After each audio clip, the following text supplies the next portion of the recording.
Hey, what's going on, guys? It's Sam or xJawz, and today I'm bringing you guys a team deathmatch game on the map Grid, and today I'm going to be using the Golden M60, which is actually the first light machine gun that I've bought gold camo for. And I gotta tell you guys, I think the only reason why this gun was requested so much is because of the fact that, as far as I can think of right now, it's the biggest gun in the game, and I think a lot of people just wanted to see what gold camo would look like on it.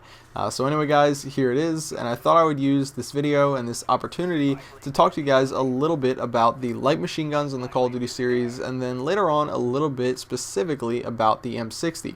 So first things first, I'm just going to come right out and say it instead of trying to justify my position right away. I think that the light machine guns are more or less a novelty in the Call of Duty series, and by that I mean that you're rarely in situations where you're going to say to yourself, the light machine gun is clearly the better option. You're never going to end up saying to yourself, or at least I never end up saying to myself, man, I'm so glad I had an M60, or I'm so glad I had, a stoner or whatever, in that situation, because I would have been fucked if I had, an AK-74U or a FAMAS or whatever it is. It rarely happens, and I mean, I could go as far as to say it never happens, because I really don't think that there's a necessity for this gun.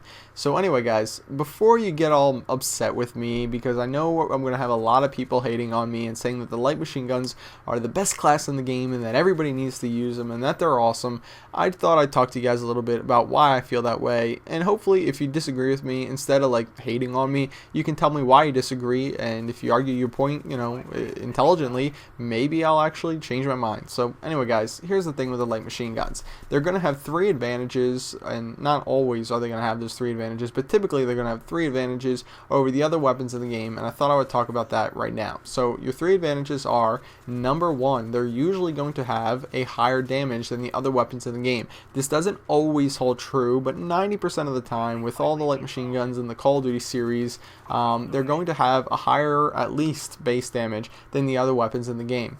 And the next thing that most of the light machine guns have, but not all, is a larger clip size. And I'll talk a little bit more about that in a little bit here.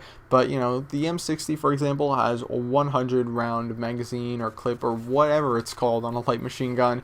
And that's going to mean that you're not going to have to reload for a while. And also you're going to have a lot of bullets sitting in the background there for you to use if you should need them. And again, I want to talk about that a little bit more here. And then the last thing is that they typically, because there's always exceptions to this rule, don't have any damage drop off. And I just thought I'd put a little disclaimer out there. The M60 is the only weapon in this game that doesn't. The only light machine gun in this game that doesn't. So if you don't already know, in the Call of Duty series, if you shoot somebody up close, it's going to do a different damage than if you were to shoot them from across the map.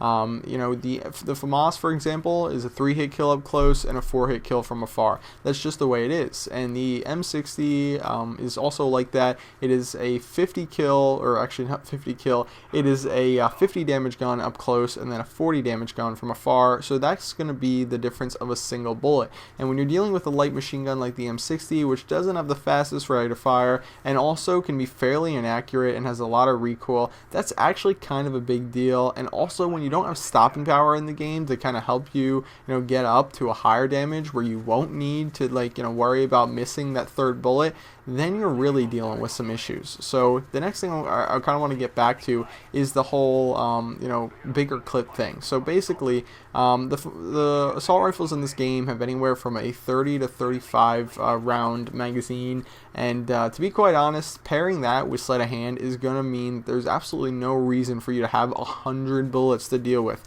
I mean, quite honestly, I never have to deal with those sort of situations.